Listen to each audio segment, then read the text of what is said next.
Okay, thank you. Good afternoon, everyone. For those of you I have not met as yet, I am Sapna Pala, President of AABANY. Thank you so much for spending your Saturday with us and joining AABANY's 11th annual conference and our first virtual conference, and hopefully the last virtual conference. We have almost as many of you join as did last year, about 400. So we would really like to thank you for your continued support, even as we face these very challenging times, both in our professional and personal lives. I would like to start by thanking Broadridge, our gold sponsor for the annual conference, as well as our diamond sponsor throughout the year, and Con Edison, our silver sponsor for the fall conference. Without you, we could not hold this conference. I also want to thank all our law firm and corporate supporters throughout the years and this year. Without you, we couldn't do all the work, all the wonderful work that AABANY does. I would also like to thank Young, who is our executive director, and the whole AABANY team for all the hard work in seamlessly moving us from an in-person conference to this virtual conference. It hasn't been easy, and they've spent countless hours working to bring this virtual conference to you. I hope that each one of you has been enjoying the conference, including our General Counsel panel yesterday, as well as a networking session and all the wonderful panels that we've had today. So much has happened, both planned and unplanned, since AABANY entrusted me with the role of president. But despite not having the ability for us to meet in person and work together in person, our board, our committees, and our members have worked incredibly hard to find ways to connect and to continue to bring you the programming that you value from AABANY. In addition, everyone has been working really hard to actively advocate for, help, and educate with all the difficult issues that we're facing as a society and as a community. And we will continue to do that as we face these issues together. AABANY has been working, for example, zealously to support Asian Americans impacted by the COVID pandemic, including by setting up a COVID-19 resources webpage and by providing pro bono services through our excellent pro bono clinic to help those in need. We have been at the forefront of combating anti-Asian violence and hate, including bringing these issues to the attention of the authorities, issuing press releases that condemn such acts, holding Know Your Right seminars for victims of anti-Asian violence, and educating the community at large about these issues. As you may have heard from our anti-Asian violence panel that took place earlier today, we're also actively working on a white paper to address these issues. That paper will explore possible policy and legislative proposals to address the problem. AABANY has also been collaborating with our sister affinity bar associations to support the Black Lives Movement and to combat racism on all fronts. We have also been working really hard to roll out our first legal referral and information services program, the aim of which is to provide individuals and businesses in the Asian American community with the right lawyer and legal resources that they need. So please watch out for the rolling out of this program next month in October. And we would encourage everyone who would like to be on the panel as part of the panel of lawyers to reach out to us and join us. We have also had reasons to celebrate the achievements of our members this year. Our former board member, Diane Gujarati, was confirmed as the newest district judge in the Eastern District of New York. She is the first Article III judge in New York of South Asian descent. Our long-term member and supporter, Sandra Leong, who is the general counsel of Bristol Myers Squibb, received the 2020 Diversity and Inclusion Champion Award from the New York City Bar. Please join me in celebrating their spectacular achievements and congratulating them. I am now pleased to welcome our distinguished guests for our plenary panel today, Allyship and Black Lives Matter, Racism, Bias, and Xenophobia in Our Communities. I'd like to welcome Letitia James, New York State Attorney General, Carmelyn Malalis, Chair and Commissioner, New York City Commission on Human Rights, Rahul Agarwal, Executive Assistant, U.S. Attorney's Office for the District of New York, and Paula Edgar, CEO, PGE LLC. Thank you all for joining us today and speaking on this very important topic. And thank you to Chris Kwok, our Issues Director and our board member, and Margaret Ling, also on our board and the Development Director for AABANY and co-chair of our Real Estate Committee. They've worked really hard to put this panel together for you, and I want to take a moment to thank them for it. Chris will also be speaking on the panel, and Margaret will moderate the panel. Thank you again for giving me this opportunity to speak to you. Enjoy the panel and the rest of the weekend. Margaret, I will now turn it over to you. Thank you so very much, Sapna. I wanted to give personal thanks to this AABANY team for assembling this amazing conference. Thank you to Terry Shen, Executive Director Yang Chen Sapna, our backup team, Margaret Langston, Francis Chin. We couldn't do any of this without you. Thank you to my co-chair, Chris. This is such an important topic that we need to continue the conversation. Sapna recited the illustrious and esteemed panel that I managed to assemble. I sometimes pinch myself on my cheek that I got all of you in the same Zoom room. I'm going to not read their bios in the interest of time and ask everybody to please refer to their wonderful bios in our program. Right now I have to do a little administrative duties. This is a 1.5 Sealy credit. It's going to run for 75 minutes. Title is Plenary Session, Allyship and Black Lives Matter, Racism, Bias, and Xenophobia in Our Communities. Any questions and answers, please put it in the Zoom room. We will be monitoring those questions for discussion after. Again, please go to the written materials. We work really hard on them. This is a very relevant topic to what's going on now. And there's some very good materials in that folder. Any questions that we've not addressed, you can email me. I'm going to give you the shorter email, mtling88@gmail.com. We will come back to you. And here we go. The Asian American Bar Association of New York is certified by the New York State Continuing Legal Education Board as an accredited provider. This program has been approved in accordance with the requirements of the Sealy Board for maximum 1.5 credit hours, in which 1.5 credits will be applied to as requirement of diversity and inclusion. This program is suitable for non-transitional attorneys only. You must have pre-registered and confirmed for this program to receive Sealy credit. The first page of the written materials I will email to you is an attorney affirmation that you must complete and return to cle@abany.org. In your Zoom registration, there's a link. You probably don't see it, but you're to print out the affirmation. I will be reading out 2 codes, half an hour into the program and at the end. So you must stay for the entire program. Put the 2 codes on the affirmation sheet and email it to cle@abany.org. That's what I just said. This program is being recorded for archival purposes. Your continued attendance in this program constitutes your consent to transmit, record, and use your voice and image for this purpose. We are recording it, and we do look at your evaluations. So please write down if you're looking for future programs or any of your comments regarding this program. The bios were read. I just want to take a quick moment because of the topic of what we're talking about. And I would be remiss if I didn't do this quickly, but it's important to please all of us to take a moment to honor and remember 2 major trailblazers who have left us in the last couple of months and have left us with an undying legacy for us to be as lawyers and citizens of this country to fight for fairness, justice, and equity. We were sad to have lost Congressman John Lewis back in July, who reminds us to, and I'm going to quote some of his verbiage, to get into good and necessary trouble. Many of us have. I never thought as a child of the 60s I would be so outgoing, but we need to do it. All right, speak up, speak out, get in the way, become a racial equity broker, never give up. And one of the quotes, so Paula and I were at the federal courthouse last year when he came for the Federal Bar Association. If not us, then who? If not now, then when? And the second most beloved individual that we lost last Friday, and I was so sad when I heard the news, was our revered Justice Ruth Bader Ginsburg. It was sad for us to hear of her parting. She was the most gracious, intelligent jurist that we could have ever known, instilled in all of us to follow the rule of law and to respect the Constitution. We just want to remember both of them and their legacies of what they left for us to pursue justice for everybody, not just for some of us.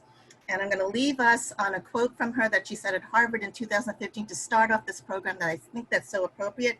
The notorious RBG said to fight for the things that you care about, but do it in a way that will lead others to join you.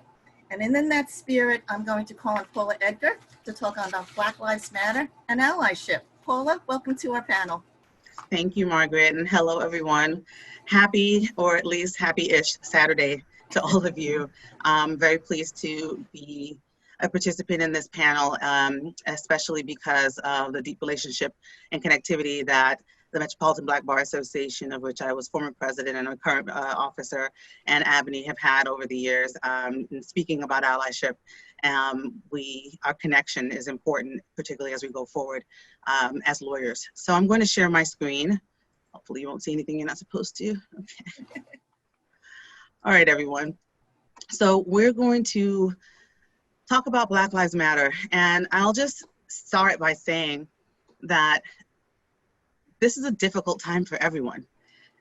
We are in distinct pain because of the fact that we are in a pandemic, right? We have been for 6 months dealing with fear and disparate impact of the impact of COVID on communities of color, and particularly Black and Brown communities, as a good amount of the frontline workers, as folks who have been impacted by sickness as well as death of members of their community. And it would behoove all of us to remember that none of us are okay, right? And so as we talk about racism and Black Lives Matter and all the other things that are going on in our community, they're intersectional with all of the other pieces of pain that are occurring at this time. So here again are all of our panelists, because my admin is awesome. And I want to go ahead and get started. Talking about how the killing of George Floyd accelerated the Black Lives Matter movement. This magazine cover from the New Yorker, for me, was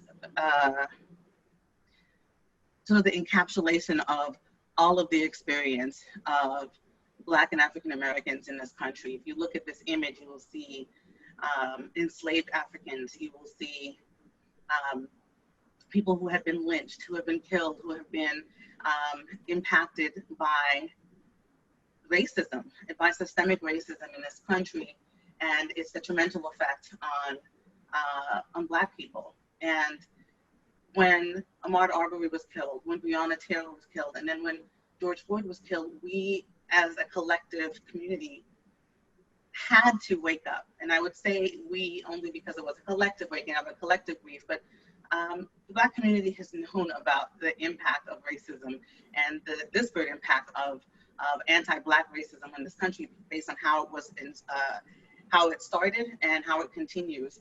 That this is a problem. And it's a problem that so many people, when George Floyd died, said, I didn't know. I had no idea. This is so painful. And we need to be reminded that that is a point of privilege. It's a point of privilege to be able to say, I had no idea, or I was not affected, and now I'm awake, and now I want to do something about this. We have to all affirm that Black Lives Matter. This is not a political statement. It is a statement of fact. We can't, on one hand, love the culture, the music, the celebrities, the people who service us, and then say that Black lives don't matter. We as a collective have brought so much into this country, have built this country, and we need to now act on the fact that Black lives matter. So not just in words, but also in actions. And the end part of my comments will be speaking about allyship and what we all need to do. But that 8 minutes and 46 seconds in which George Floyd had a police officer's knee on his neck was a catalyst for many of us. We saw a televised lynching. We saw, again, that there is a sort of apathy that occurs when we see Black death. We have become used to it. It has been all over social media. I had to explain to my children why I had to stop them from looking at certain things because of my not wanting them to see essentially murder be something that is every day. But it is something that's every day. What was different about George Floyd's death was that we saw it. We saw the look on that police officer's face when there was literal no care. His hand was in his pocket. He looked around and didn't care that there were cameras on him. As George Floyd called out for his mother and said that he could not breathe. We as a human population, at a minimum, have to connect with our empathy. So even if you are not Black, even if you don't know any Black people, this is not okay. We are a collective community and we have to care for each other. And so I pretty much every day say a moment of silence and an honoring of these lives that have been lost, because this catalyst that has occurred has shifted us as a society and made at least eyes be open in a very different way than they have been before. And there is an opportunity in the fact that eyes are open in a different way than they have been. And so it's incumbent upon us to take this opportunity to amplify that Black Lives Matter and to make it actually matter. And so the next question that was posed to me was how corporate America, academic and nonprofits responded once George Floyd was killed and so many other things occurred to make us remember that Black lives should matter and Black lives do matter. And the response varied. I would say that there was immediate from people within organizations a need to say, we have to say something, we have to do something. But not everybody got on board as quickly as I would have liked, particularly within the legal profession, I will say that. And then there was this wave of Black Lives Matter coming from places where I never thought I would see large law firms saying Black Lives Matter and instituting policy and strategies to respond to the fact that Black Lives Matter. But there was this juxtaposition of it. It was, we're saying Black Lives Matter, we're going to donate tons of money to nonprofits who are doing civic engagement work and making sure that we're addressing racism and systemic racism. But those places were not turning their eyes internally on themselves. They weren't looking at the impact of their actions or inactions on their own employees, on their own people who were supporting them, were part of their culture. And so you heard from inside, you're saying Black Lives Matter, but you're not showing it, right? In academia, in nonprofits, people started to look at the fact that their boards and their leadership were all white. And why? Right, when they had lots of people in the pipeline that were primed for leadership, many of their customers and their clients were diverse, and yet it was not being reflected. The impact of bias, both conscious and unconscious, in institutions was being shown, right? The different barriers at each level of being able to ascend within an organization were being challenged by biases. People were not having an opportunity to access leadership and opportunities to grow within their organizations. And so I grabbed a couple headlines to show what some of the responses were. You had law firms saying Black Lives Matter, we're demanding change. And people saying, okay, well, what are you gonna do here inside, right? You're donating all this money externally. Where are you gonna put your resources internally? And so one of the things that I saw as a diversity consultant was when the pandemic hit, I was really like, oh my goodness, am I gonna have to actually get a job? Because people are saying, there's no more budget. We're not gonna be able to do diversity training. We're not gonna be able to do anything in order to impact our cultures.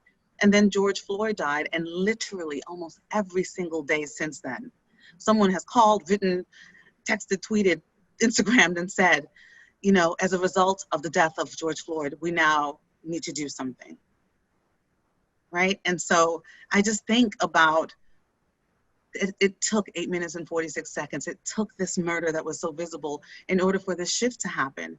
And I am afraid every single day that people are gonna get over it. People are gonna say, Black Lives Matter, but we have other things to do. Black Lives Matter, but it's end of the year and we have to look at our bottom line. And so we can't spend the money and put the resources in.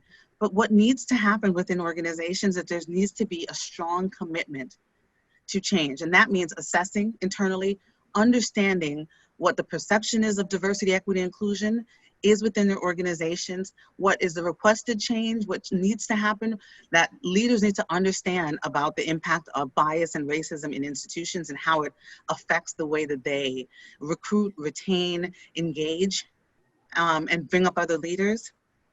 There's no other opportunity for us than right now to say the catalyst is there.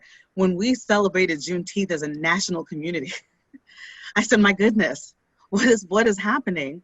But I question whether we'll be doing that again next year. We have to keep our foot on the gas. We have to say, this is not a moment, it is a movement. And as such, we are required to do something. And so we have to demand that our institutions are being active and engaged when it comes to advocacy, encouraging people to get out there and be registered to vote, get out there and impact the different places in which systemic racism is affecting us very detrimentally: education, finance, home ownership, everything. Now that eyes are open, we have to be strategic about what we're going to do about this. And so the words that I have said to folks is, if you are not training people, I don't care what is being said from 1600 Pennsylvania Avenue, we have to train people. People have to understand and know and be educated on the impact of racism in this country. If not, we have what's happening now, people denying things like the 1619 Project and the facts that it's based on. People denying, right, what has happened in our country, that the laws that we have helped as lawyers, as the legal community, to essentially codify racism continue to affect our communities. So if we're not doing something about that, then what we're saying in terms of Black Lives Matter is just that. It's just words. It's not actual impact. And as such, we have to talk about allyship and what allyship means for us as a community. So this means that now that you have the awareness, and you as everyone, right? You as everybody, now that you have the awareness, what are you going to do? Allyship is active.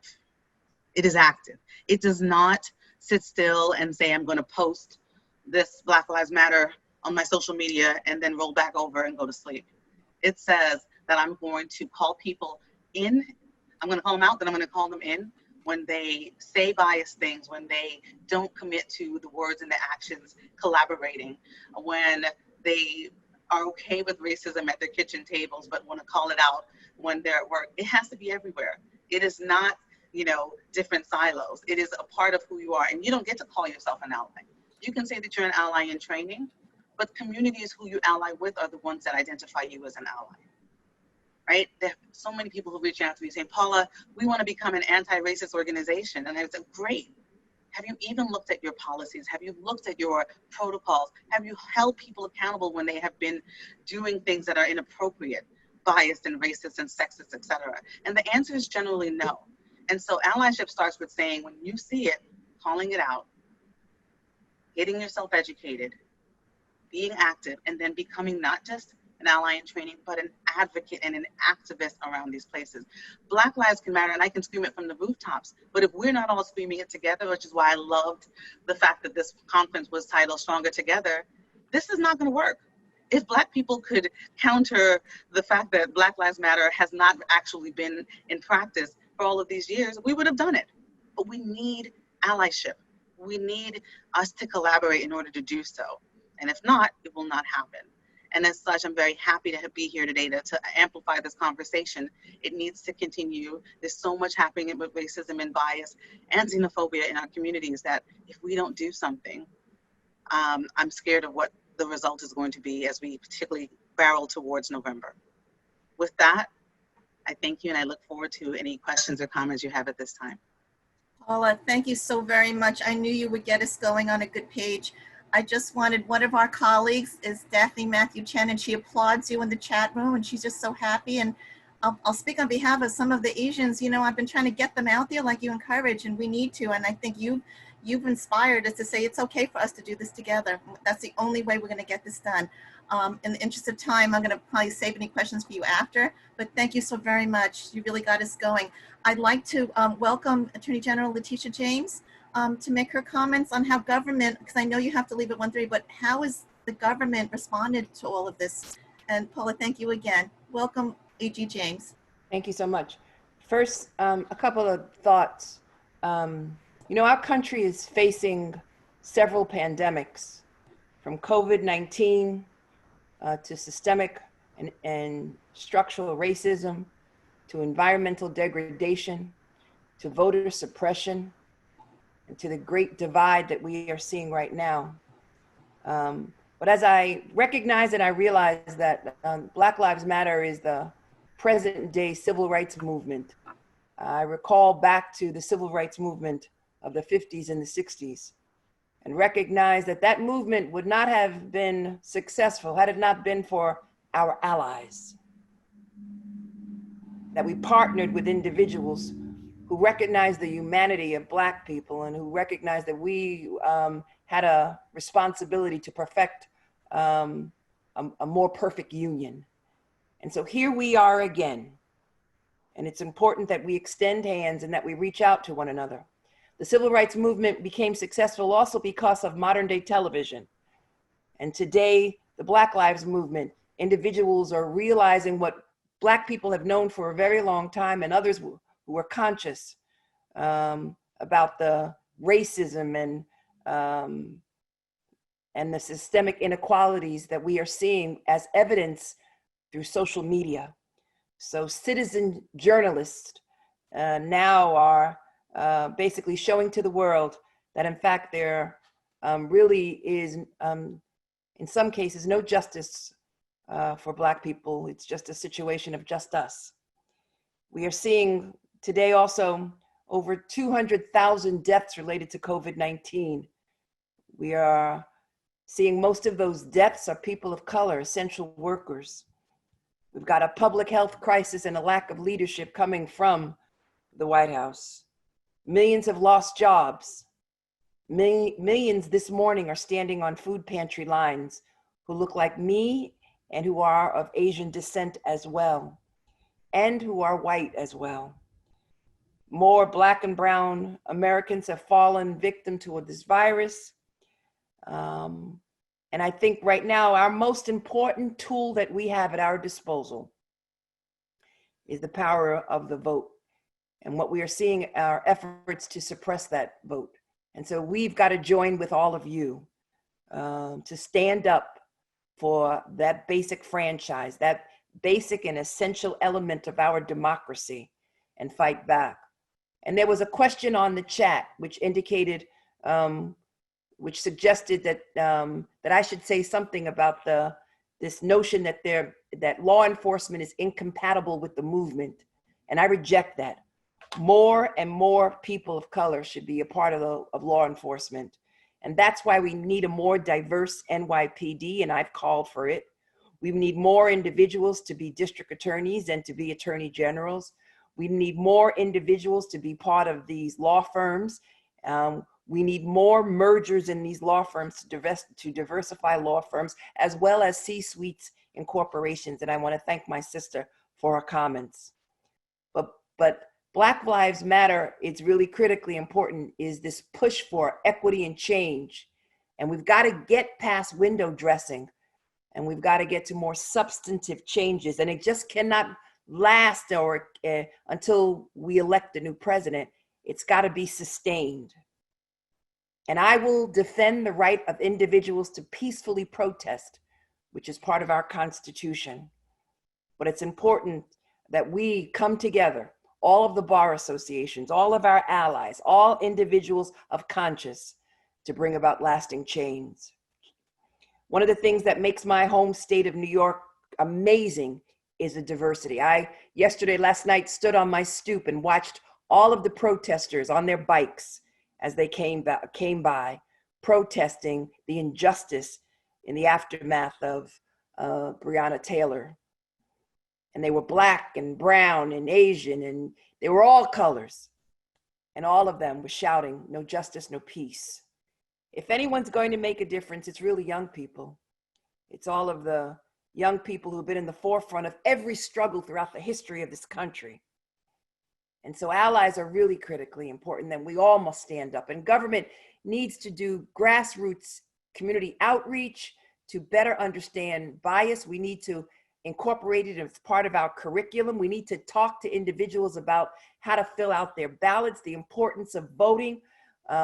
We need to, again, use the law both as a sword and as a shield, as I have, to sue the Postal Service. And we are in the midst of coming up with a settlement to resolve a lot of the issues related to the problems in our Postal Service, because they wanted to use the Postal Service to suppress that basic right.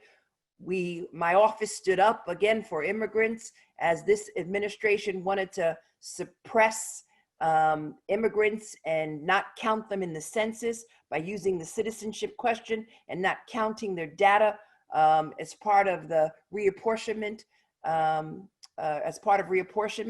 and we are confident that we will win that case as well. We are prosecuting hate crimes, not only against Black Americans, but against Asian Americans. We are also, again, investigating and prosecuting police who are responsible for the deaths of individuals, particularly people of color, not only in New York City, but across this country.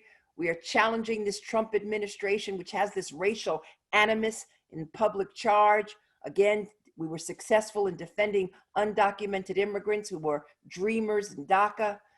We've got a diversity training, which is critical in our office. We've got an Office of Diversity and Inclusion, which in the Office of Attorney General, which they've never had. We need to diversify that office, and I am doing just that each and every day.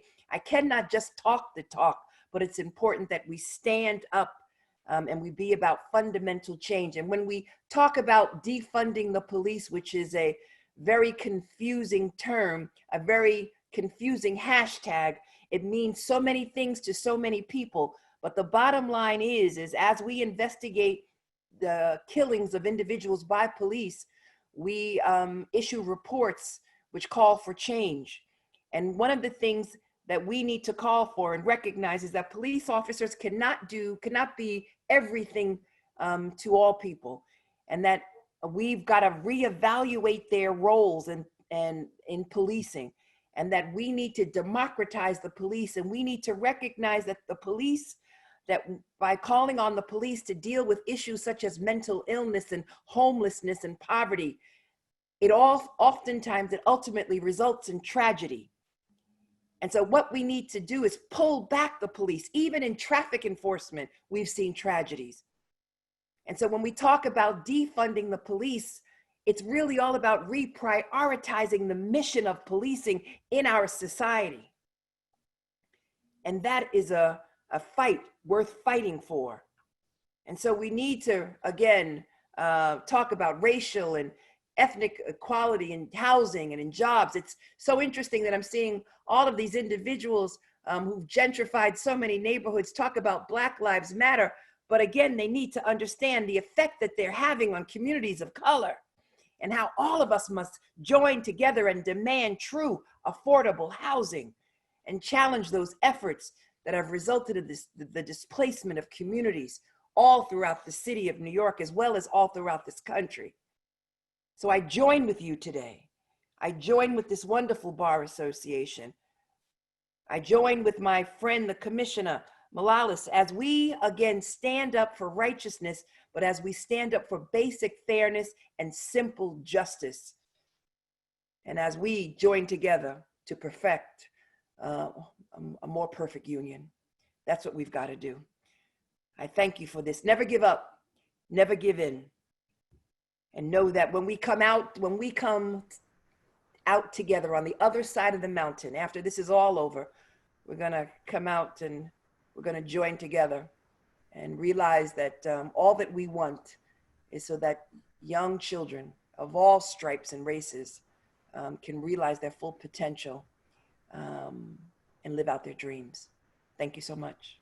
Thank you, Attorney General James. We really appreciate the time that you took today and the message that you sent. We are going to fight hard with lawyers. I know we're smart and we've got the tools, but we just have to, we got to get stronger together. It's hard for us to do it in second units. And I'm on the network of bar leaders, and Paula knows that as well. So we're going to try to get a coalition of the bar associations and continue this fight. Thank you. And we need volunteers. Absolutely. We need volunteers to defend the franchise. We need volunteers in battleground states.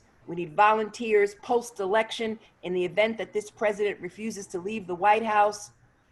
We need volunteers. And so I need an army of volunteers to assist us in this effort. And so I hope that all of you will reach out to my office as we, again, stand up for democracy and recognize that democracy is on the ballot. We will. Thank you so much. Have a nice weekend. Be talking to you. Bye-bye now. And the next speaker is Rahul Agarwal of the U.S. Attorney's Office in New Jersey. And he's going to give us, he's at the Federal Hate Crimes Division. From the federal level, the amazing things that their department has been doing since all of the inception of all of this. Rahul, you have the floor. Thank you. Thanks, Margaret. And I have to say that putting me behind Paula and Attorney General James is causing me some consternation here. I'd rather just cede my time back to them so I could listen to them talk. No. So thank you so much for having me on this panel, and thanks to Paula and the Attorney General. Those were just wonderful and inspiring remarks. I think I have less inspirational remarks, but hopefully relevant. Let me start here. I heard the Attorney General talk about voting, and I think I can say, hope I can say this in my official capacity for sure, that is 100% correct, right? I mean, everyone should get out there and vote, exercise the franchise. I think it is at this point the most sort of critical thing that you can do in support of Black Lives Matter. Two, I heard the Attorney General talk about diversity in the workplace. And obviously that's true, in corporate America, that's true around New York City, and it's certainly and critically true in government. I'm at the U.S. Attorney's Office in New Jersey. I'm the Executive Assistant U.S. Attorney there. I deal with a lot of our hiring along with our U.S. Attorney and our First Assistant. And I can tell you, and I'll just make this pitch at the outset, that we need more diversity, that we are hunting for diversity, that we love to see diversity, and that, I make this pitch to all the bar associations and to all of our sort of law schools. Don't forego a career in, I think, criminal justice and, being a prosecutor. We've got a wonderful one here on the panel, and I think, and I hope she would tell you that it's been a great career. It's been a great career for me too. And I think that, to affect change, there's a lot of different ways you can do it. But one critical way, I think, is, to get in on the inside, and to prosecute cases and to reform the system, to the extent that you can, from the inside. It may not be for everyone, and I'm sure there's some folks on this panel who are, who are in the audience who are saying absolutely not, But to the extent that there are some of you out there who are thinking, this may be a career for me, I encourage you just to apply, either to a DA's office or to the U.S. Attorney's Office. The last thing I'll say, and then I'm just going to jump into a PowerPoint, is I heard Paula talk about, if you see something, you've got to say something. And allyship means, a lot more than simply posting stuff on Facebook. Although post stuff on Facebook, that's certainly helpful. But listen, I'm going to take her point one step further, just as it pertains to federal hate crimes, right? Because the point of the presentation that I want to do today, and I'll try to get through it relatively quickly because I know we're short on time, is, for us effectively on the federal level, and I think this is true on the state level too, but I'll concentrate on the federal level, to do our jobs, meaning to investigate hate crimes, to prosecute civil rights violations, to prosecute law enforcement officers, who are derelict in their duties. We do actually need to hear from the community. And a lot of what we have been doing, and I think I've been trying to do more, is to get out in the communities. For us, it's New Jersey, but I know they've been doing it in New York as well, to do outreach on panels, to participate in panels with the State Attorney General's office in New Jersey, to talk to communities. And the point that I will sort of emphasize throughout is we want to hear from you. If you see something, I think you really do have a duty to report it. I can't promise you that there's going to be immediate action taken, but what I can promise you is that if it's reported to the FBI, or to our office, we take those reports seriously, and what you may not realize when you're reporting it, and I'll talk about a specific case later, is that your reports actually matter because they help us to investigate crimes, and they help us to make cases. So let me just do this. Let's hope this works. All right, let's see.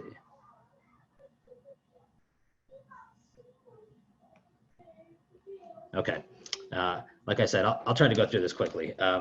I do think, when I say report, I think it's helpful to sort of get the lay of the land in terms of what a hate crime looks like. I think many of you know this. I'm sure many of you know it, but I do think it's helpful, right? So what's a hate crime, right? A crime, it's a single crime. So, you know, arson, murder, vandalism, something that is a crime on itself, in and of itself. But when the motivation for that crime is based on hate, right? When the motivation for that crime is based on a specific characteristic of the victim of that crime, now you have yourself a hate crime. And so, you know, I think the question then is, well, why does it matter? Right? If you've got the crime already, if somebody has done something that in and of itself is illegal, then what does it matter from an enforcement perspective for us to talk about hate? Why should we be charging that as a hate crime as opposed to just a simple assault or other federal crime? And, you know, this chart is meant to sort of depict, and I think it's something that certainly everybody on this panel and I think in this audience understands, which is that hate crimes are special in that they impact so many people outside of the particular victim of the case, right? Because the crime itself is based on a protected characteristic of that victim, right? Race, religion, you know, a characteristic that you sort of hold dear to yourself. And so, you know, if somebody attacks somebody, if somebody commits a crime against somebody based on that person's, let's say, skin color, you know, that impacts everybody in that skin color, everybody with that skin color. And it impacts more broadly the community, because now the community, right, is more fearful. The community is wondering whether it's safe for them to do certain things. You know, and so for federal law enforcement, it is critical for us to identify and prosecute hate crimes when we can, right? To send the message, and this is really it, to send the message to the communities that are affected, that we are there, that we care, and that we are doing what we can to prosecute people who are attacking those communities. So I say that because, you know, you will hear people, I think, say sometimes that, you know, we couldn't prosecute the hate crime, but we prosecuted the crime itself. And if you can do that, by all means, right, we will do that. But I think now more than ever, it's incumbent upon us to take a stand to actually prosecute and use the tools that we have available to prosecute the hate piece of it. Okay, quick overview of federal hate crimes laws. Historically, there have been many. Conspiracy against rights dates back to 1870. That's your standard federal civil rights statute. When you hear people talking about federal civil rights investigations pertaining to officers, law enforcement officers, and you see that in the news all the time, typically they're actually talking about that federal civil rights conspiracy statute. There is a number of other statutes, as you can see here, that were passed, you know, in 1968, in 1996, and then finally in 2009. And I'm just going to quickly focus on that one. The Hate Crimes Prevention Act. I think many of you are familiar with this. You may also know it as the Shepard-Fairey Act.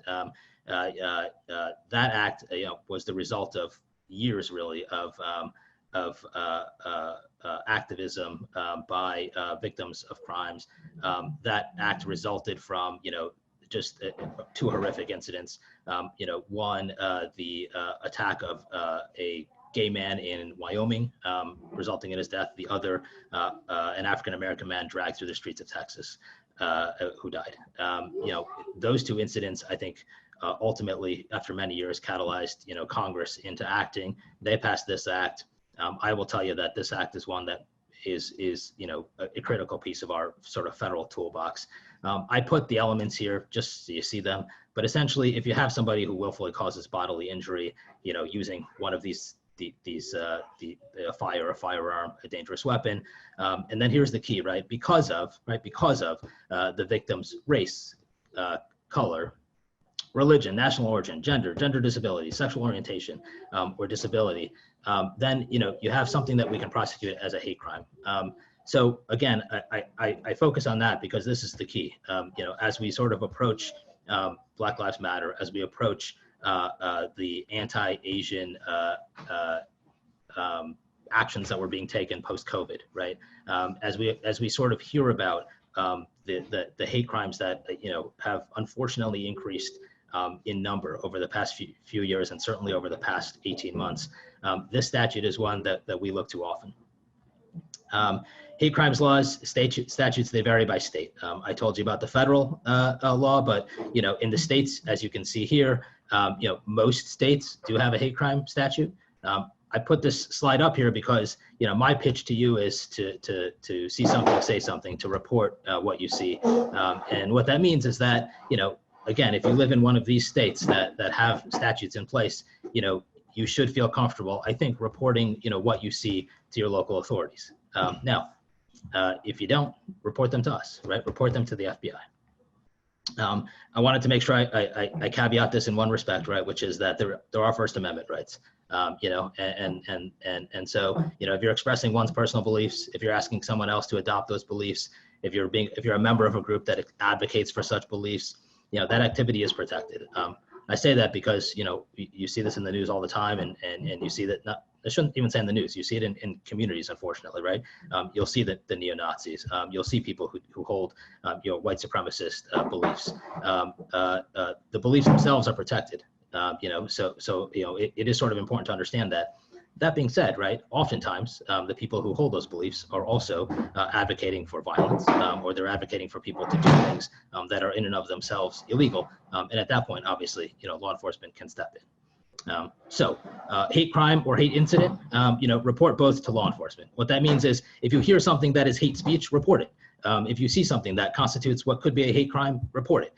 You don't need to be the ones making the distinctions between, you know, whether or not to report something given First Amendment protections. I encourage you to see it and to let law enforcement know. I have a quick activity here, which is essentially, right, a young African-American brother and sister are walking down the street. They pass a man who screams racial slurs at them. You know, is that a hate crime or a hate incident? You know, the actual screaming of the racial slur is likely a hate incident.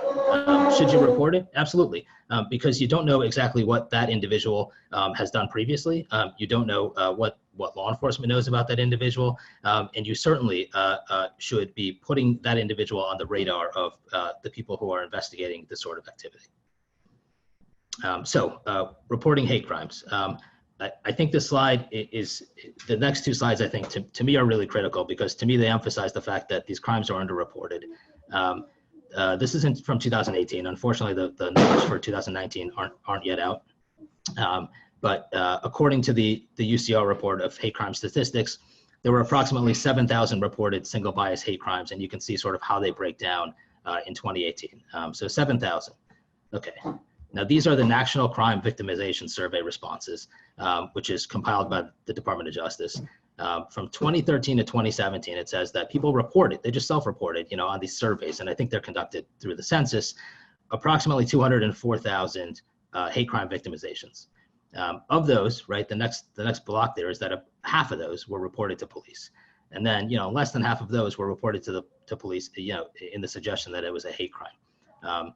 And then at the very bottom there, you see that 7,500 number. That's the number I just showed you on the previous slide. That's the number that's actually reported by police departments across the country, 7,500 in terms of your hate crime number. So what I'm telling you is that according to this survey data, so many people experienced something that they would term a hate crime, and less than half of those people actually, you know, sort of reported that in any respect to law enforcement. Again, I'll stress it over and over, you know, please report what you see, because it really does help us to take action. Okay, why are they underreported? You know, handled another way, okay. But I think I'll stress here that there are three things here. Not important enough, the police would not help, the police could not do anything. So, you know, I read through some of the materials that were provided to everyone, and I think they're super helpful.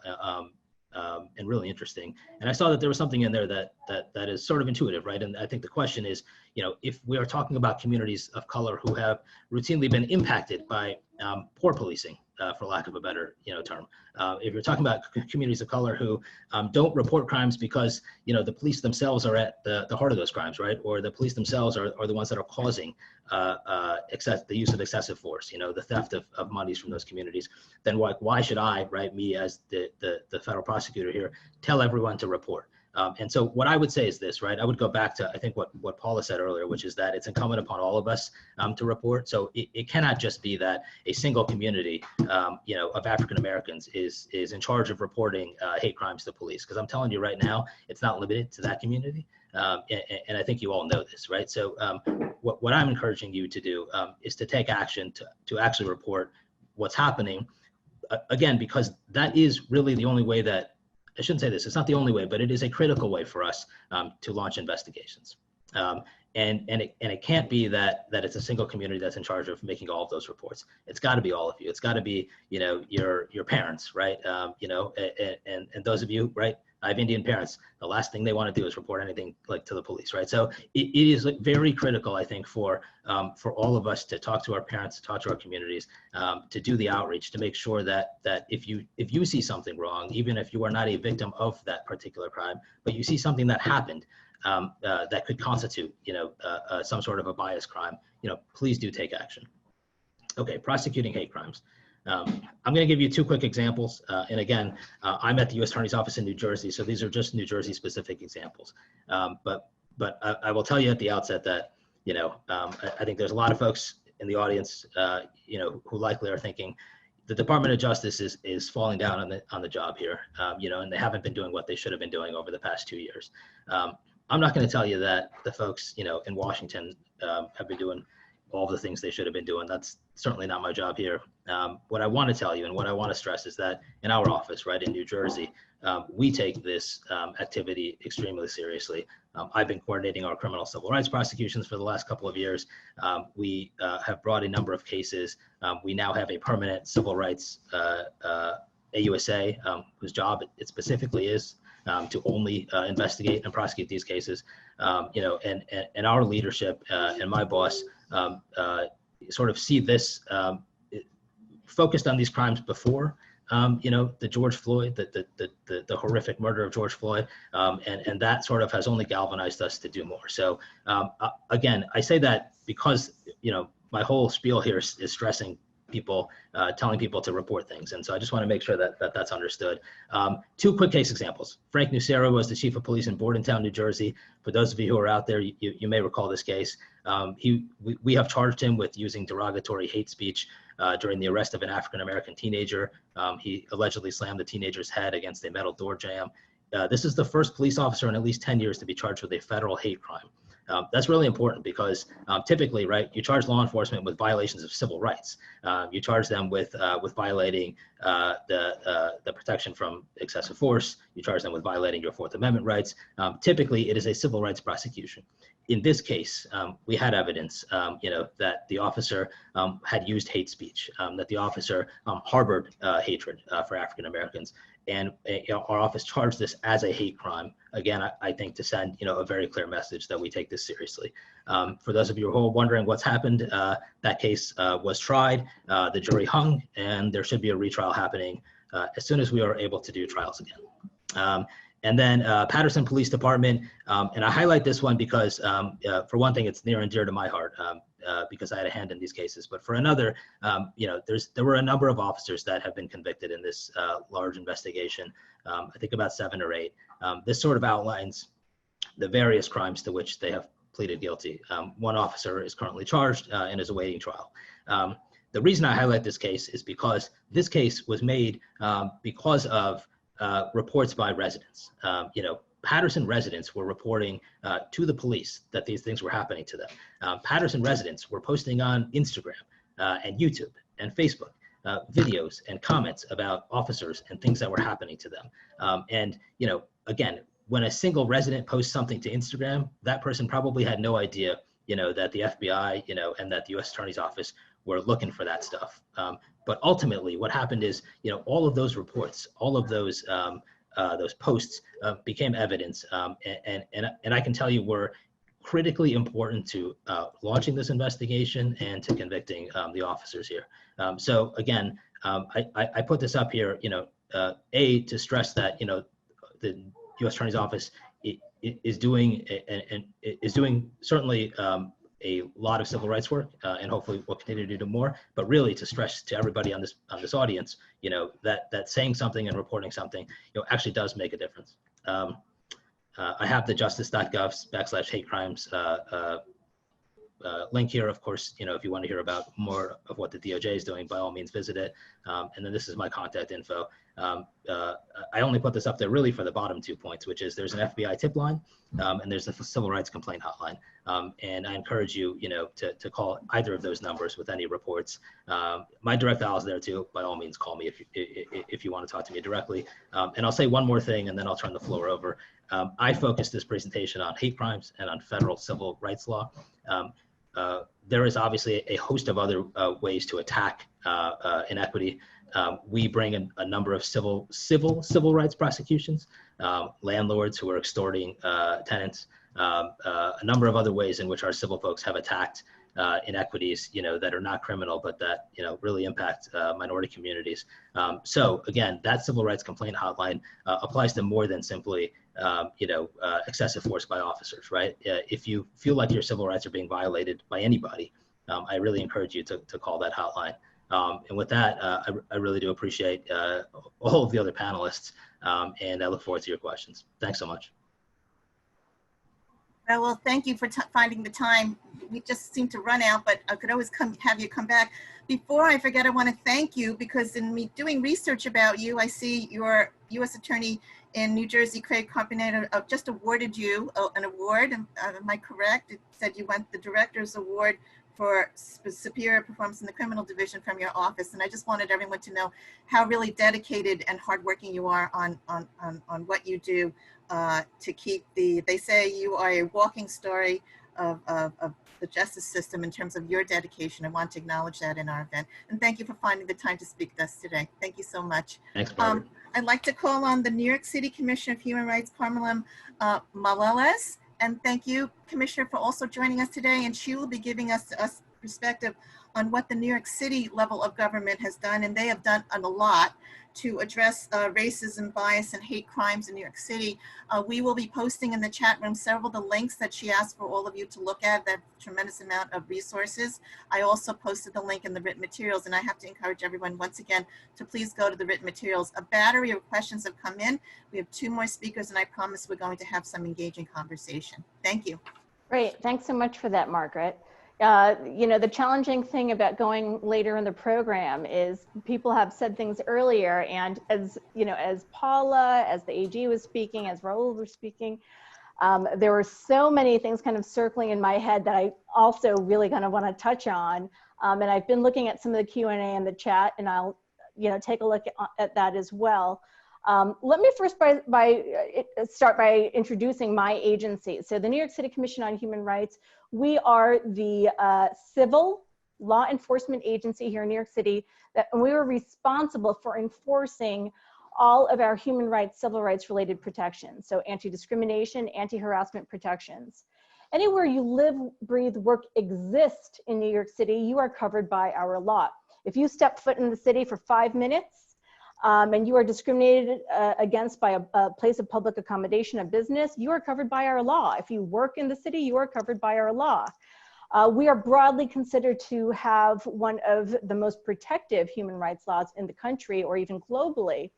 One is because of the sheer number of protections that we have under our law. We have 27 current protections. They grow literally every year that I've been at the agency. They have grown. Since I've been at the agency in 2015, we have substantively amended our law at least half a dozen times. There's a will in our city, thank God, to be inclusive, to identify gaps in the law, to identify the ways in which, the very real ways that people experience discrimination in all of its forms. One thing I will note, and I just want to again kind of underline, highlight, italicize, is that we are civil law enforcement, right? And so that stands in contrast to some of the things that Rahul was talking about. Oftentimes people talk about acts of hate or hate crimes. Under our law, there is a category of protection called discriminatory harassment that's kind of like a civil form of hate crime. And the reason that I also talk about this, especially on a topic like this where we're talking about allyship, right? There are so many ways currently and historic that particularly Black and brown communities have been disproportionately impacted and targeted by carceral systems of enforcement. This goes, I think, to some of the questions that are also in the chat. So I underline civil law enforcement because there is an alternative. There's also another way of addressing when individuals or communities have faced acts of hate, whether they're discriminatory acts of hate that are happening in employment, or there are things that are happening in transit stations or out in public, joining with businesses. And there are different ways in which law enforcement can kind of be creative and stand out of what has historically been done to do that. Some folks have already talked about why it's necessary to go into law enforcement. This is my first time in government.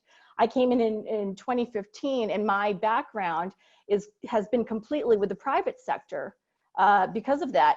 I came in 2015, my office has grown, and some of the things that we've done at the Commission on Human Rights, I think have shocked people in the sense when we've come out with a campaign about walking while Black, the fact that you cannot threaten Black people because they are trying to rent homes, because they're driving, because they are shopping. The different ways that we see in the media, Black people being penalized and targeted, and then in the ways in which carceral law enforcement has been weaponized, right, to target especially Black people, there is a need to have voices like ours, like what you're seeing on the panel, Black and Brown voices in government. When we came out with our Wild Black campaign, and hopefully it's one of the links that you're going to see in the chat, people were really shocked that this was coming out of government, that government would put something like that out. More recently, in the context of the recent protests, while protests were erupting in New York City, calling out violence against Black bodies by government, my office released a report on the experiences of Black people across New York City with anti-Black racism, right? That doesn't happen coincidentally. That happens because you have people representative of different communities like ours coming into government, reclaiming the space of government and saying there is a different way. There are things that we need to have the courage to call out in order to actually address them as government.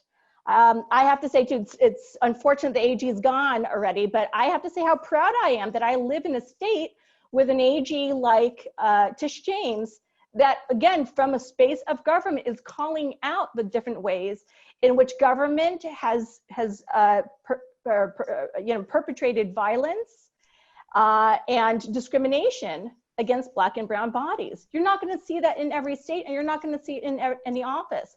It's because we have people in these roles who are, one, coming from communities that have the lived experience, but also who are in community with people who have the lived experience and know exactly how that manifests. It has been, one of my, I've often thought that the time that I've joined government has been this interesting time in that it has coincided with the Trump presidency, right?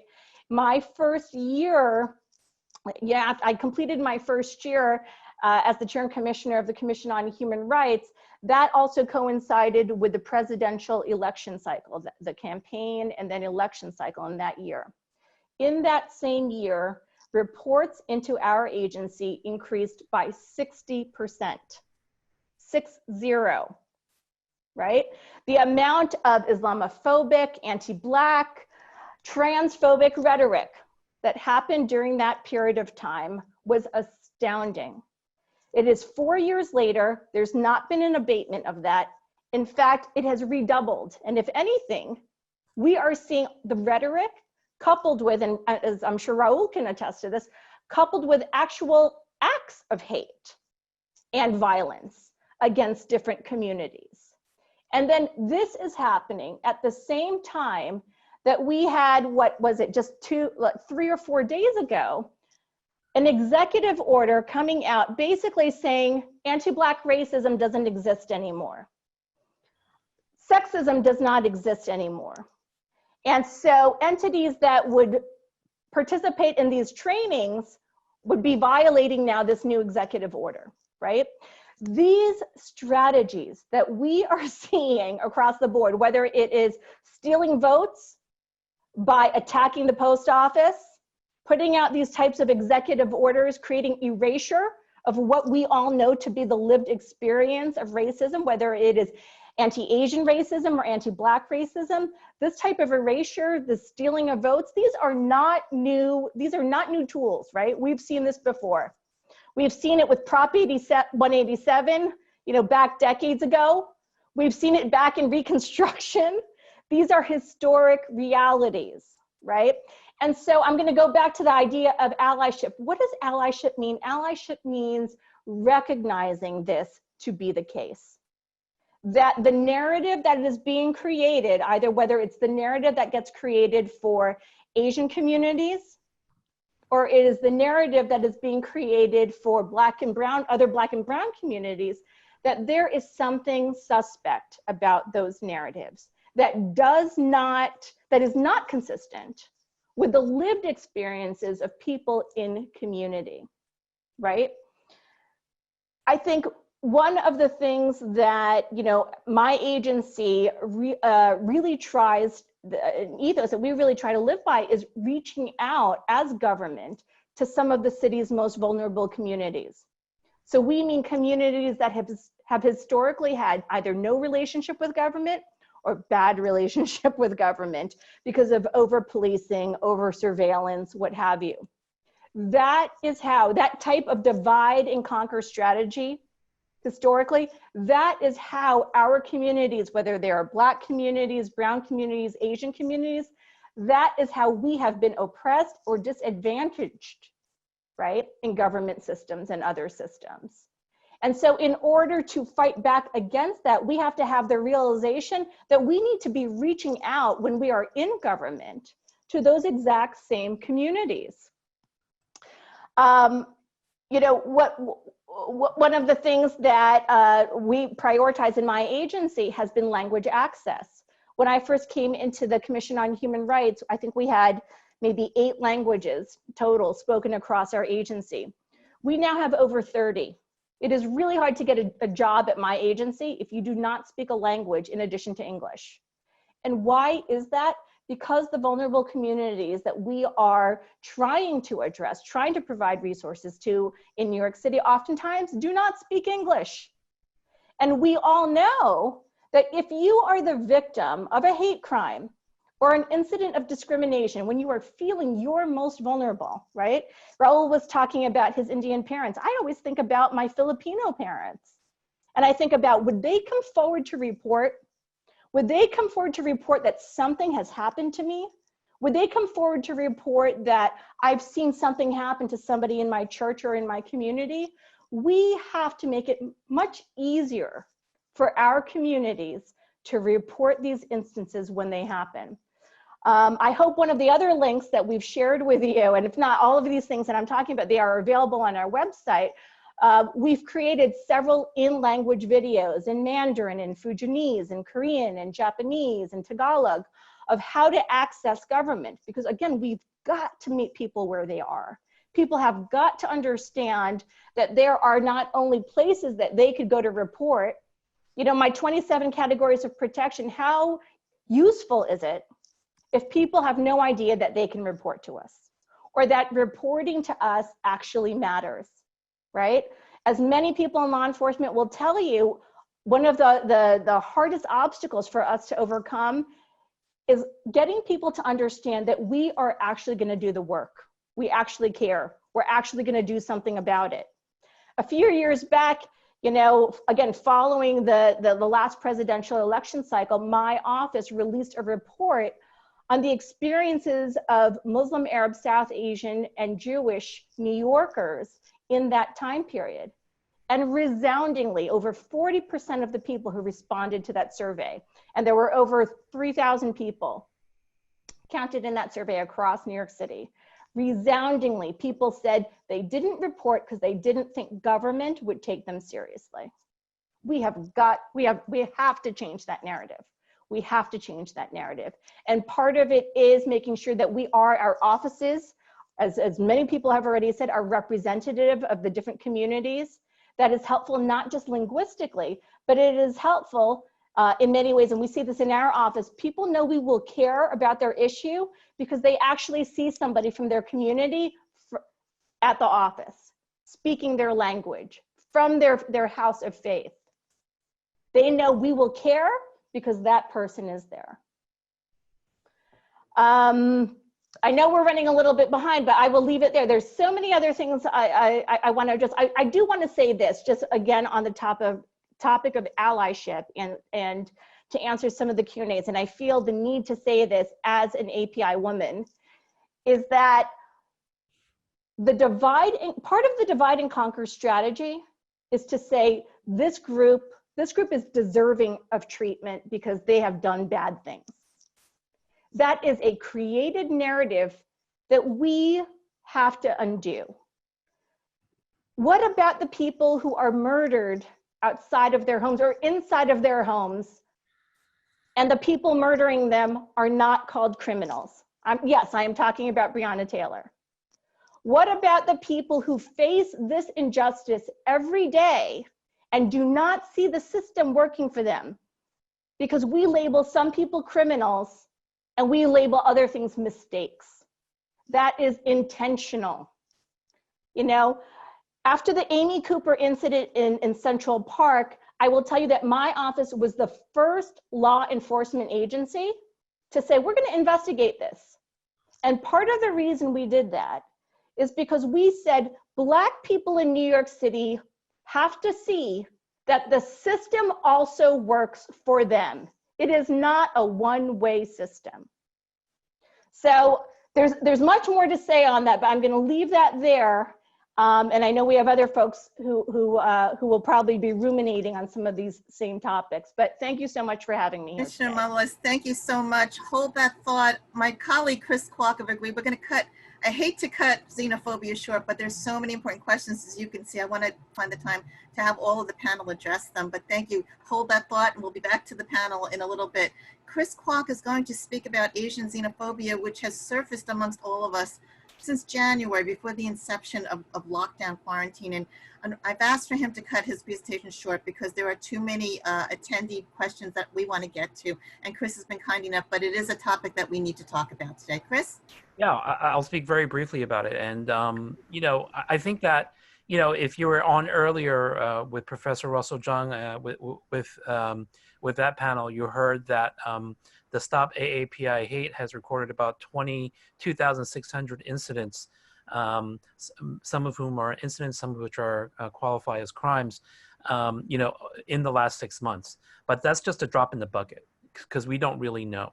And that, you know, the latest findings from Stop AAPI Hate is that 6% of Asian Americans in California have experienced these things, and that's like 250,000 incidents. So it's an incident that is not well reported. We need to take it seriously. It's long-standing in American history. Asians have been targets of the carceral state just as much, perhaps not as well known in history. We don't talk about it often. We don't think about it often, but I think we should.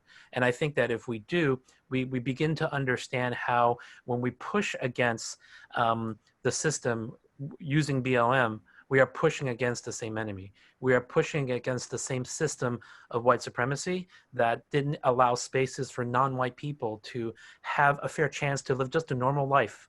And that is really what it's about. So, I mean, and just to come into sort of the BLM questions a little bit, BLM, you know, how do we support it? Well, BLM is BLM, Black Lives Matters also, you know, and one of the most important things, particularly for us as lawyers to remember, is that we have to say Black Lives Matter because it reminds us that Black lives were defined as property for hundreds of years in our country. And therefore, the law created a certain sociological view of the value of Black life. And that very, very plainly is why these things, I am a man. Why do they have to say I am a man? Because they were called boy. They were not considered human. BLM is another iteration, a version. Sure, there are issues. I'm sure there are issues, you know, but we have to understand sort of the historical perspective and context upon which those, and they're just hashtags. They're just short things that explain a much deeper historical understanding, and so that we will not be used. And I want to address just really quickly this, and then we can go into the questions.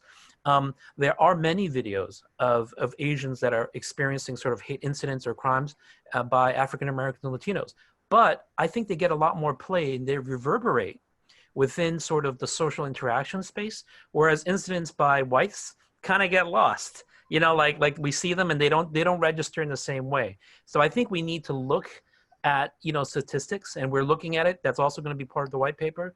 That's to say, hey, are we sort of buying into a narrative when we reshare and we see these videos, particularly if they're Black and Latinos, versus sort of white attackers, and we don't sort of reverberate in the same way. So I think it's something for us to be cognizant of. And just one last point is the Ford Foundation announced a $160 million grant 2 days ago to minority associations, and not just African American associations, many Asian American led associations. So that is the larger point, that whenever African Americans have led the civil rights struggle and freedom struggle, other non-whites have benefited. So, we're all in this together. We're pushing against the same sort of enemy of sort of white supremacy. And so I'll leave it there. Thank you so much, Chris. I want to rest assured there was so many wonderful things that came to thought process today that we have to do another event. I always say that when I feel the synergy and it's just not enough time. This is open to the entire panel, and I know the person that asked the question has been extremely patient since 1:20. I have several questions, interestingly enough, on the concept of model minority. I will read it, it's rather long, but it's important. What does the model think of the concept of model minority in regards to how Black lives are viewed by other racial groups? How do we combat the rhetoric that Black people shouldn't commit crimes if they don't want the consequences that happen amongst our racial group, especially officers of color? Anybody have comment to that? Paula? Yeah, so I think that, I can't remember who it was earlier who mentioned this, but anytime you sort of see communities of color being pit against each other, that's a part of white supremacy. Right? That's a part of how it is so insidious that it gets within our own spaces and we turn against each other. And what we need to do, to the point of this panel, is we have to support each other. Of course, there are bad people in every single group, but we cannot say this group is bad, because it's in even shaping the words, it's wrong, right? Because we are falling subject to the stereotypes, the racism, the systemic racism that has been such an insidious part of how this country has developed. And the pitting model minority versus other minorities, that's a part of that. So what is a model? Who shapes model minority? White supremacy, right? And so when we think about how we have to progress, it's to say we understand that within every group there are fabulous people and there are people who are not so fabulous. However, we have to support the systemic things that are happening counter the systemic things that are happening to us in order to rise together, as opposed to fight and fall together. It's hard to see some of these questions because I know you have an individual pain, but collectively we have to coalesce and to ally for each other, or this won't work. Absolutely. Commissioner? Yeah, I just, I want to add that this exactly what Paula was saying. And in addition, this is what I was talking, this is part and parcel the divide and conquer strategy. It has worked incredibly well. Look how lasting it is. When did we first hear the term model minority? I mean, it has worked. It has worked incredibly well. This idea of model minority, it has appealed to some in our community. Let's be honest. It has appealed to some folks in our community, and yet it has been a way that has been used to create this false narrative that some people are deserving and some people are not deserving. Not based on metrics, not based on reality. But one of the things I think about all the time is, they have done a great job on PR and creating some realities that simply don't exist. It's in some ways, one of the first new categories of protection that came in under our law was that you cannot discriminate against people in New York City based on their credit history in employment. And that is because, as many folks know, for years, for decades, however long, credit scores have been used to say, this person's worthy of a job, this person's not trustworthy enough, we will not give them jobs. When you actually do research on this, that has not been the case. There was no research or correlation between somebody's trustworthiness or work performance and their credit history. And why is that? Because credit history is affected by so many things: citizenship, domestic violence, racial disparity. Of course, that is the case. So again, I implore folks in our community, and I mean API communities, I say this as an API woman, we cannot fall for these false narratives.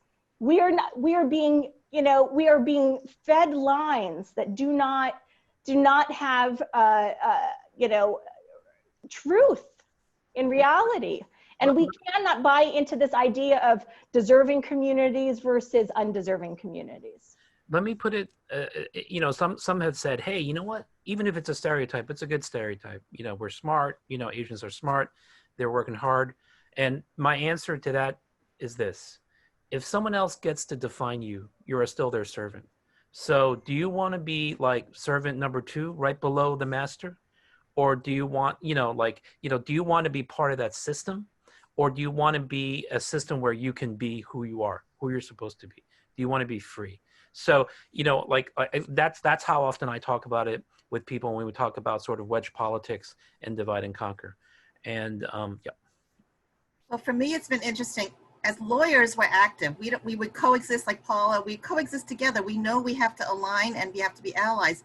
I sit on some other boards, like I went to Barnard and I'm at the law school. The law students are having a lot of discrimination. So my suggestion is that the Asian law students should band together with the Hispanic and the other multicultural groups. And I sit at these meetings, now they're on Zoom, and the students like, oh no, we're Asian, we can't speak up. And I said, well, when else are we gonna do this right now? Okay, and then, we speak to the other organizations. They don't wanna rock the system. And I'm saying, Margaret Ling is probably gonna be the last person that you'd ever think to rock the system, but we have to do this. I mean, it's absolutely, and I said, you're going to be future lawyers and advocates. So my other group was at Columbia University, and evidently the students are really getting hit bad now, especially with remote learning. And I want all of you to smile and laugh. And again, as the Asian alumni at Columbia University, we donate $50 million in like 4 days. We're very affluent, but most of my board are not lawyers, and they go, oh, we don't want to cause trouble.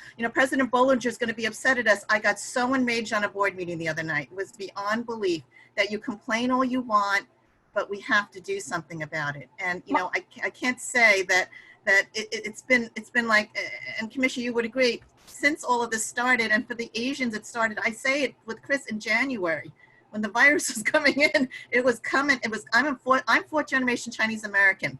My ancestors built the railroad. So when I have people saying, you just got here, what do you know? I've been here since the 1800s, and it's been really unbelievably difficult. So I laugh when people say model minority, as if we're supposed to shut up and not say anything. It's ridiculous. Well, I also just want to add, we see it happening also within API communities, right? Yes. Like yes. Historically, there have also been ways that wedge politics have been say, East Asians, you are the model. Right. Southeast Asians, South Asians, not so much for you. Within different communities, we deal with caste type discrimination or sect type discrimination. So we realize that within our own communities too, we have to catch it when they are putting our community versus another community. I've always said that, and I just say stronger together. Everybody break down these barriers. How do you expect to fight all of this right now? This is such an important topic, but somebody did touch the topic, which is important. And Chris and I'm sure, Commissioner, Wellington Chan, we've been fighting hard for all the Chinatowns. I live in Flushing. Retail business is taking quite a beating. It's because nobody wants to go into the communities because of all this xenophobia. When someone's asking me the question, what can we do? And I know we've been trying, but what more can we try to do to make it better for everybody right now? Well, sure. I had just added in the chat box not a little bit ago that, we have also been tracking anti-Asian discrimination related claims. If you look at the period just from February, right, to July of 2020, Just looking at that period, we had 167 claims of anti-Asian discrimination, housing, public accommodations, things on the street.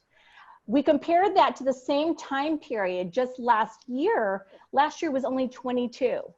It has definitely increased. And, you know, I've proudly stood with, I'm sure a lot of the folks who are also participants in today's program in going to different API neighborhoods across the city to combat the stigmatization that has been occurring. Sadly, if you look at history, right, it is not unexpected. We know that every time there's a health crisis, folks rush to blame a group, whether it's, you know, the LGBT community with AIDS, whether it's African communities or Black communities with Ebola. Now we have folks blaming Asian and specifically Chinese communities for COVID. Certainly it's not helped out by a lot of the rhetoric we're hearing from Washington that has been consistent and continues. And so part of this, I think, is again, standing up as we're seeing a reopening in New York City. Get out to the Chinatown, get out to Sunset Park, get out to Flushing. These are the businesses that were suffering before shelter in place because of the stigma and the discrimination. These are the places that will continue to experience losses, even as we're reopening because of that same stigma and that same discrimination. People have to get there. If you're gonna plan an outdoor gathering, an outdoor dinner, outdoor drinks, do it in one of those neighborhoods. Stand up and show that you are not believing that stigma and you're not giving into it. And once more, show everybody how fantastic it is to be in one of these spaces. Thank you so much. I think that sounds, I'm not the only one fighting the cause. I think we're done. I don't see any more questions. Does anybody have any last words that they'd like to contribute to this panel today? Okay, given that, I'm going to read. Chris, do you have something you'd like to contribute as the last words? We're good. Look for our white paper as okay. And again, I'm going to be calling on you somewhere in the near future for part 2. This was so amazing. Thank you, Rahul, Agarwal, Carmelyn, Malalis, Commissioner, as the Commissioner, Attorney General who had to leave early, and Paula Edgar, of course, and Chris Kwok, my colleague. And thank you to all of you for spending this Saturday afternoon with us, and let's keep up the fight. Very much appreciated. Have a great afternoon. Thank you.